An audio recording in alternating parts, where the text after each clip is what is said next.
Hey, this video is part of our Vitamix 101 course. Yeah, you can buy this course where you'll get the recipes, shopping lists, quizzes to test your knowledge, support from us, and lifetime access. Otherwise, you can keep watching for free on YouTube. Either way, happy blending. Bye.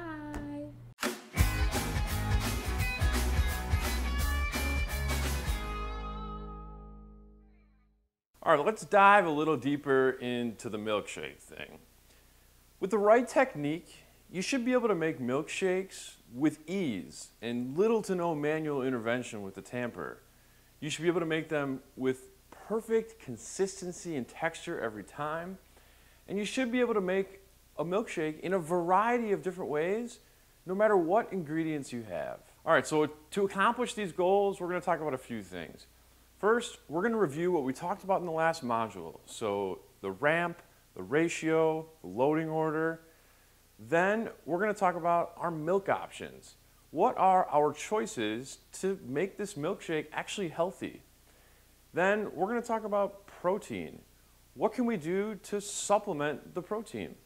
And finally, we're going to talk about the template. What is the way to make a milkshake perfect and perfectly consistent every time without a recipe? All right, quick review. First of all, order matters. So liquids, soft ingredients, powders, seeds, or nuts, and then hard ingredients like ice.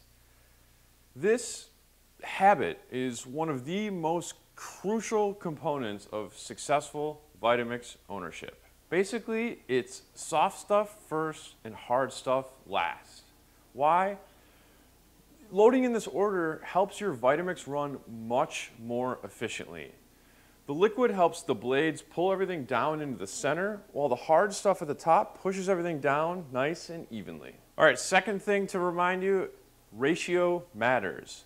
Generally speaking, you want to have about half liquid and half solid for the best, most consistent drinks. All right, third thing, ramp matters.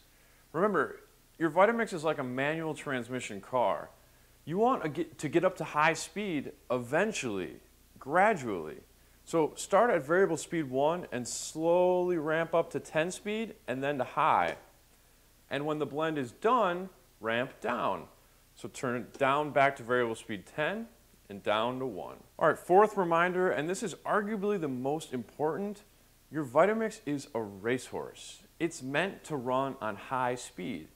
So consistently running it on low speed is like keeping a racehorse to a slow trot. It's actually bad for it. Let it do what it's designed to do, which is run on high speed.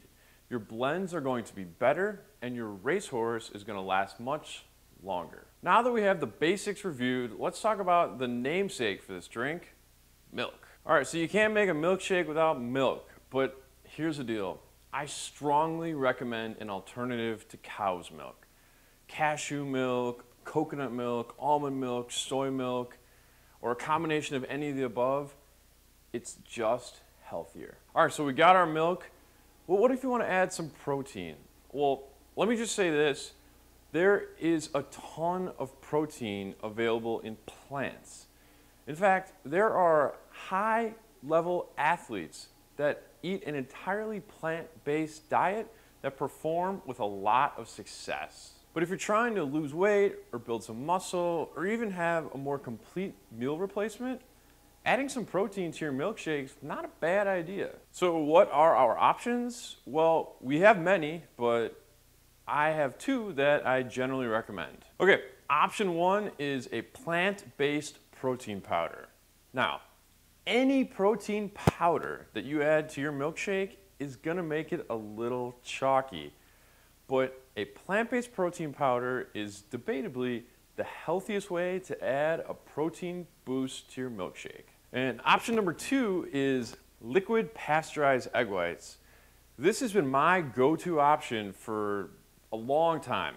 Once I started in high school when I wanted to bulk up for football, and then again after college when I wanted to lose some weight.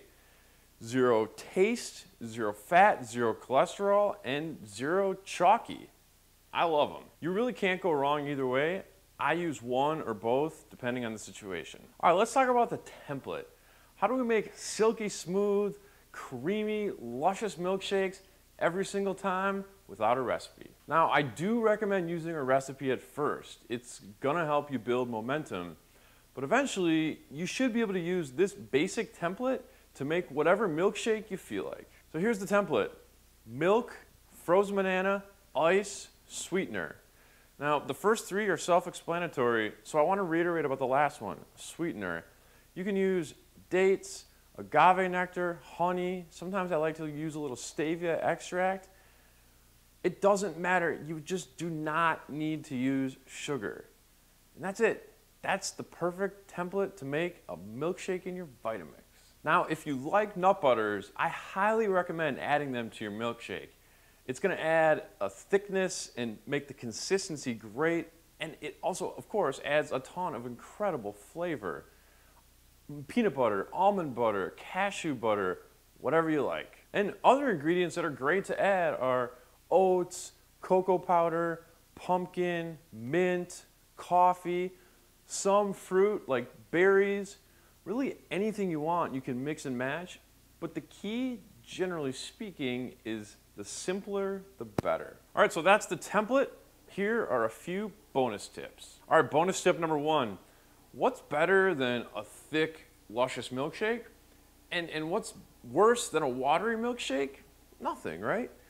Well, we talked about how to get the best consistency with the loading order, the ramp, the ratio.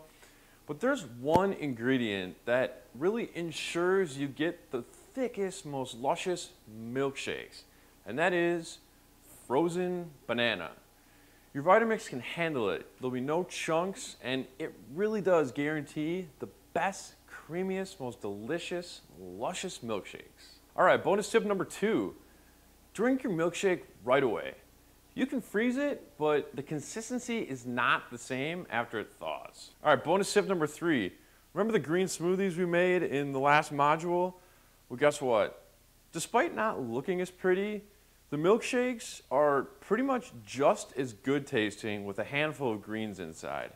So don't be afraid to drop in a handful of kale when you make your milkshake. I always do, because why the heck not? All right, bonus tip number four. You can always add seeds like chia seeds or flax seeds to your milkshakes and get that healthy fat and dietary fiber that you need without having it taste any different. All right, bonus tip number five. If you are going to add a protein powder and want it to taste a little less chalky, do this. Add a little bit of raw oats. It helps to absorb some of the protein powder and make it a little less chalky. All right, now that we have the template to make the perfect healthy milkshake, mark this unit complete, head on over to the next where we'll do a demonstration.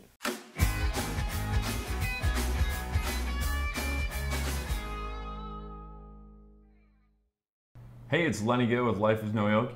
If you subscribe to our channel, you'll get to watch me age. And hopefully me not age, but our baby will grow on camera, and that will be kind of fun. Also a benefit. You're just gonna get gray hair in your beard. Mm-hmm. There's one right here. And a receding hairline, yeah, there's one here too. That's been there for a while.